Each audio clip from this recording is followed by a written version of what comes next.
Olá, caros alunos, a nossa aula de hoje será sobre fitopatologia, história, importância e conceitos. A fitopatologia procura estudar a relação existente entre um patógeno agressivo, um hospedeiro suscetível e um ambiente favorável e suas implicações nos processos fisiológicos, morfológicos e até bioquímicos. A fitopatologia, ela trabalha os sintomas presentes nas plantas, procurando classificar esses sintomas, estuda a etiologia, que é a causa das doenças, identificando o agente etiológico, as condições favoráveis ao desenvolvimento deste micro-organismo. Estuda também os aspectos relacionados à epidemiologia da doença em uma determinada amostra de uma população, em uma região.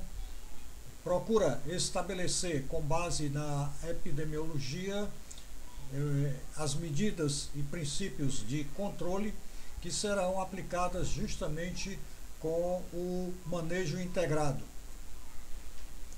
Para efeito didático, a história da fitopatologia ela foi dividida em períodos, sendo o primeiro deles o período místico, aquele período em que basicamente a Bíblia era a referência para os primeiros registros da ocorrência de doenças de plantas. Atribuía-se, naquela época, a possíveis castigos divinos à incidência de doenças de planta, como, por exemplo, as ferrugens e as doenças do trigo e da videira. Faziam até festas baseadas em misticismo, como, por exemplo, a robigalha, onde pediam a proteção para esses possíveis males que ocorriam. No fim do período místico, os primeiros relatos de descrição de sintomas já apareciam precocemente, muito embora as duas correntes da biogênese e abiogênese entravam em conflito. E Tillet, pela primeira vez, procurou dar indícios de que a interação de um fungo com uma planta resultava em uma doença. E basicamente as descrições eram todas feitas na base da sintomatologia.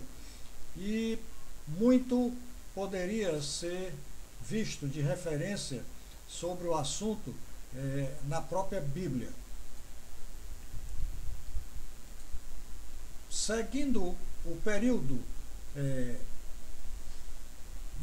do misticismo, veio o período da predisposição. As observações de Prevost levaram à conclusão que o fungo Tilletia carias era o agente dessa importante doença no trigo. Por sua vez, os defensores da biogênese enfatizavam que as doenças produziam micro-organismos. Unger, em seus relatos, ele procurou relacionar que a doença basicamente era resultado de distúrbios fisiológicos e os micro-organismos ocorriam em função de desordens nutricionais. Assim, o período da predisposição foi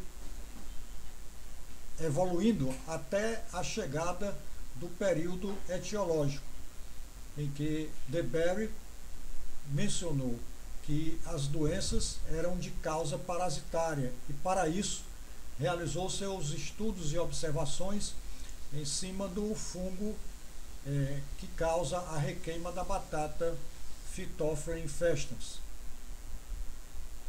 As contribuições de Pasteur para o período etiológico foram fundamentais. Primeiramente porque ele colocou abaixo toda a teoria dos defensores da abiogênese. Esse foi um período marcante para a microbiologia, com o desenvolvimento de várias técnicas, como por exemplo a da esterilização, a técnica de isolamento e cultivo de micro-organismos, a técnica de purificação de micro-organismos. No período etiológico, pela primeira vez em 1870, é feita uma referência sobre uma possível doença bacteriana por Dranert. Depois vem relatos de registro dessa doença, que na verdade vinha como a gomose da cana-de-açúcar. E é muito importante mencionar mais uma vez que as contribuições deixadas por Pasteur foram fundamentais para esclarecer várias etiologias de doenças de planta que ocorriam nessa época. No período etiológico, a descrição de fitomoléstias já aparece com mais precisão, e os primeiros relatos de estudos relacionados a vírus ocorreram em 1886 com as pesquisas de Mayer. Na oportunidade, foi demonstrado que a obtenção do extrato de uma planta friccionada sobre uma planta sadia com um pouco de um abrasivo fazia a transmissão mecânica do vírus. E Beijerinck, por sua vez, mencionou que aquele micro-organismo era o contágio do vivo fluido, que viria a ser o vírus.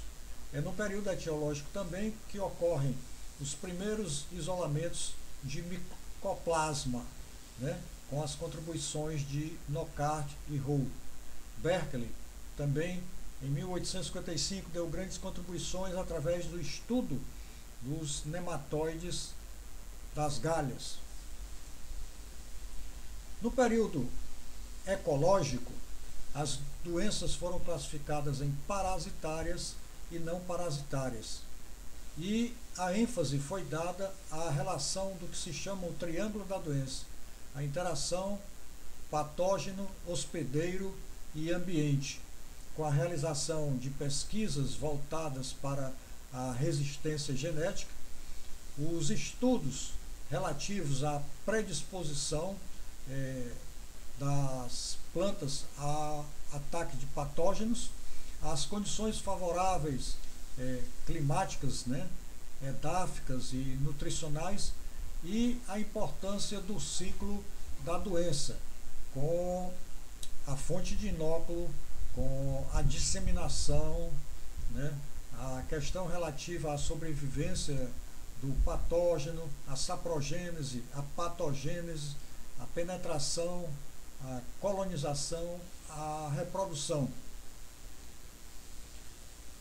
No período fisiológico, a engenharia genética, por sua vez, tem oferecido grandes contribuições através de técnicas que permitem, através do sequenciamento genético, identificar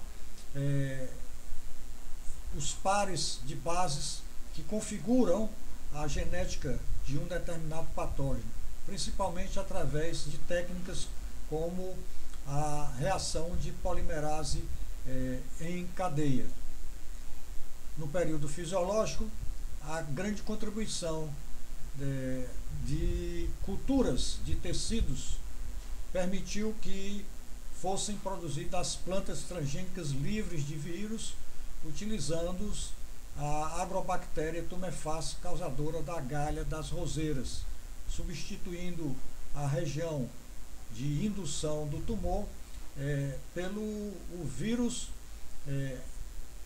atenuado, que iria servir de base para a produção de plantas transgênicas.